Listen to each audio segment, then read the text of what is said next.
संभल में अनुज चौधरी जी ने बहुत ही पुख्ता इंतजामात किए थे। पहले आराम से होली हुई।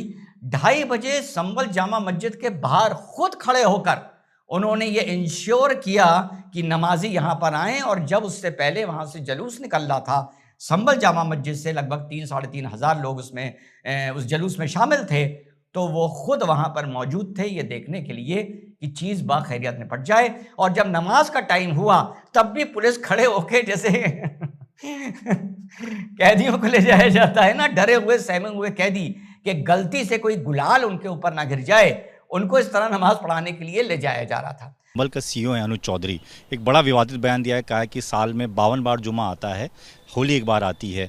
ऐसे में अगर मुस्लिम समुदाय के लोगों को दिक्कत है तो उनको होली के दिन बाहर ही नहीं निकलना चाहिए। अरे वो लफंडर टाइप का सीईओ है, रोज आप लोग उसका बयान लेके उसको हाईलाइट करते रहते हैं, ईओ सीईओ, लेकिन ये दोहरा रवैया क्यों है भाई? अब मुसलमानों का तलवा चाटने वाला ये बता रहा है कि अनुज चौधरी लफंडा है।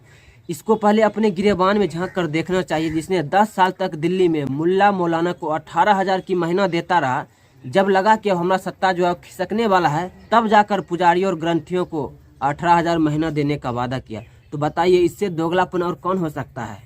तुगलक लेन का नाम मिटाना है, जितने मुगल शासकों की निशानी मिटानी है, हम साथ में हैं। औरंगजेब के नाजायज औलाद को दिल्ली में बसाने वाला अब ये कह रहा है कि हम भी उसके साथ हैं। तो 10 साल तक इसने दिल्ली में राज किया, तो बताइए कितने जगह का ये नाम बदला है। अगर नाम बदलने की दूर तो ये सोच भी लेता तो इसके पिछवाड़े में लात मारकर वहाँ से तुरंत भगा देता। अब ये एक महावली सीईओ आप लोग दिखाते रहते हो कि हाँ ऐसा बोल दिया वैसा कर दिया। अरे इन चीजों से आप लोगों को भी बचना चाहिए।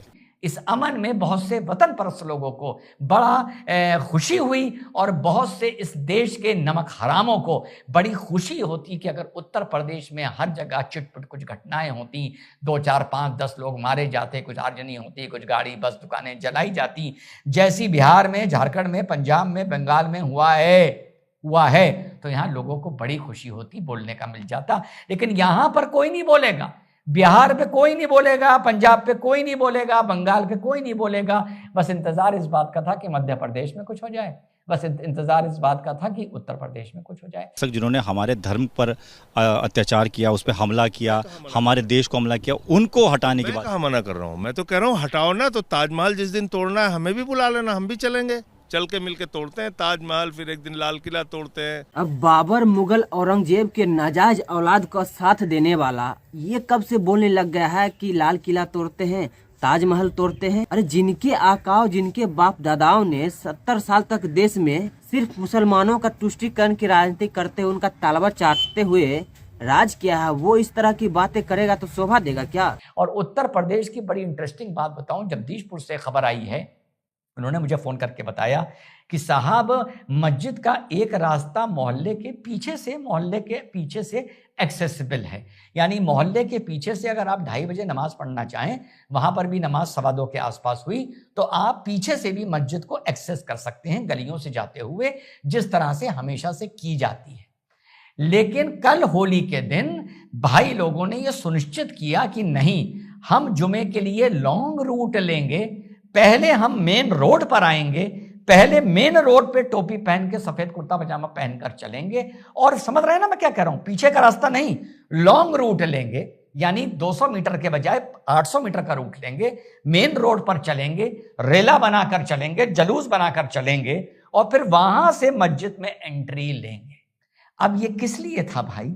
क्या ये इसलिए था कि तुम दिखाना चाह रहे थे कि हम देखो सामने आके घूम रहे हैं, या ये इसलिए था कि उसी लिए बगल से कोई जलूस निकले और वो तुम पे रंग फेंक दे और तुम्हें बवाल करने का मौका मिल जाए? लेकिन उत्तर प्रदेश की पुलिस बता रही है कि जब लॉन्ग रूट लेते हुए भाई लोग नमाज पढ़ने के लिए सफेद कुर्ता पजामा पहन के निकले, तो वाकई उनके साथ पुलिस की जीपें चल रही थी, और पुलिस वाले एक तरह से उनके अगल बगल फ्लैग मार्च करके उनको मस्जिद छोड़ के आए हैं। और जब नमाज खत्म हुई है तो फिर लाकर मेन रोड से होते हुए उन्हें मना किया गया और कहा गया अब आप पीछे के रास्ते से लौट जाइए, जिस रास्ते से आप हमेशा नमाज पढ़ने आते थे।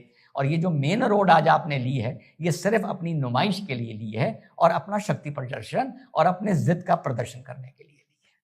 तो उत्तर प्रदेश इस मारे बचा रहा क्योंकि यहाँ तैयारियां थी। मेरा सीधा साफ ये है, होली का दिन है, जुम्मा साल में 52 बार आता है, होली साल में 1 बार आती है। मुस्लिम समुदाय के लोगों के यदि किसी को लगता है भाई आपको होली के रंग से आपका धर्म भ्रष्ट हो जाएगा या जो भी है, तो वो उस दिन ना निकले, घर से ना निकले। और यदि निकले तो उसका इतना बड़ा दिल होना चाहिए, वो दिल होना चाहिए कि भाई सब एक जैसे हैं, रंग तो रंग है। जिस तरह पूरे साल इंतजार करता है मुस्लिम पक्ष ईद का, इसी तरह से होली का भी इंतजार हिंदू पक्ष करता है। होली रंग डाल के, मिठाई खिला के, बुरा न मानो होली, इस तरह से मनाई जाती है। और ईद में भी लोग सेवैयाँ बनाते हैं, गले मिलते हैं, एक दूसरे के यहाँ जाते हैं, आते हैं, तो सेम उसी तरह का त्यौहार है।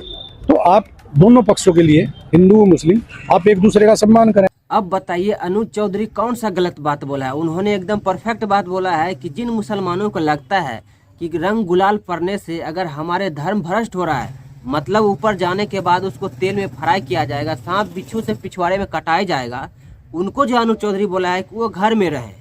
और उन मुसलमानों को बोला है कि जिनको लगता है कि हमारा रंग गुलाल पड़ने से धर्म भ्रष्ट नहीं होगा, वो अपना भाईचारा बनाकर जो है वो रंग गुलाल खेल सकते हैं। इनके पिछवाड़ा में जलन होने लगा संजय सिंह को। तानाशाही नहीं चलेगी, नहीं चलेगी, नहीं चलेगी। तानाशाही नहीं चलेगी, नहीं चलेगी, नहीं चलेगी। हिटलरशाही नहीं चलेगी, नहीं चलेगी, नहीं चलेगी। हिटलरशाही नहीं चलेगी, नहीं चलेगी, नहीं चलेगी। पुलिस के दम पे ये सरकार नहीं चलेगी, नहीं। ये जो आतिशी मार्लेना इतना हंगामा कर रहा था, ये इसीलिए कर रहा था कि सीएजी का रिपोर्ट पेश नहीं हो, ताकि हमारा जो है चाल चरित्र जनता के सामने नहीं आए, जिसके कारण ये आतिशी मार्लेना इतना हंगामा और इतना धरना प्रदर्शन कर रहा है दिल्ली के जनता के सामने। और सरकार को चाहिए कि एक रोड जो है आतिशी मार्लेना अरविंद केजरीवाल को एक लिखित दे दे कि ये आज से तुम्हारा है, तब जाकर जो आतिशी मार्लेना वो धरना प्रदर्शन प्रत्येक दिन करेगा, किसी को दिक्कत नहीं होगा। देखिए पवन सिंह का ये स्टेज शो का ये छोटा सा वीडियो क्लिप बहुत ही वायरल चल रहा है, जिसमें पवन सिंह ने अपना दरिया दिल दिखाते हुए जितने भी डांस में और उसके सिंगिंग में पैसा मिला था, वो सभी उठा कर जो डांस पार्टी आया था, जो लड़की डांस कर रही थी, उन सभी को जो है उठा के चारों पांचों में जो वो बांट दिया है। तो इसे कहते हैं इंसानियत। अब थोड़ा ही सही तो लेकिन दिखाया ना, लेकिन और दूसरे कलाकार को देखते हैं तो इस तरह का स्टेज पर नज़ारा नहीं मिलता है जैसे पवन सिंह ने किया। मतलब वो पैसा उठा कर अपने पॉकेट में भरता है और जो उसके बाउंसर आते हैं चमचे, उनको जेब में भर देते हैं। किस ओर ले जाना चाहते हो हिंदुस्तान को भाई? क्या करना क्या चाहते हो तुम लोग? कटोरा पकड़ा दिया नौजवानों को। बिल्कुल सही कहा संजय सिंह ने, दिल्ली के जनता को कटोरा थमा दिया, क्योंकि अरविंद केजरीवाल 10 साल तक सीएजी के रिपोर्ट अपने पिछवाड़े में दाब कर बैठा रहा, जनता को भनक तक नहीं लगने दिया। मोहल्ला क्लिनिक, अस्पताल घोटाला, शिक्षा घोटाला, यहाँ तक कि दारू घोटाला, जिसमें 2026 करोड़ का जो है घोटाला करके बैठा रहा, जनता को भनक तक नहीं लगने दिया। तो आज का वीडियो हम यहीं एंड करेंगे। अगर वीडियो अच्छा लगा तो एक लाइक करें, अगर चैनल पर नए हैं तब एक बार जरूर सब्सक्राइब करें। हम आपको मिलेंगे इसी तरह के नेक्स्ट वीडियो में। जय हिंद, जय भारत, जय श्री राम।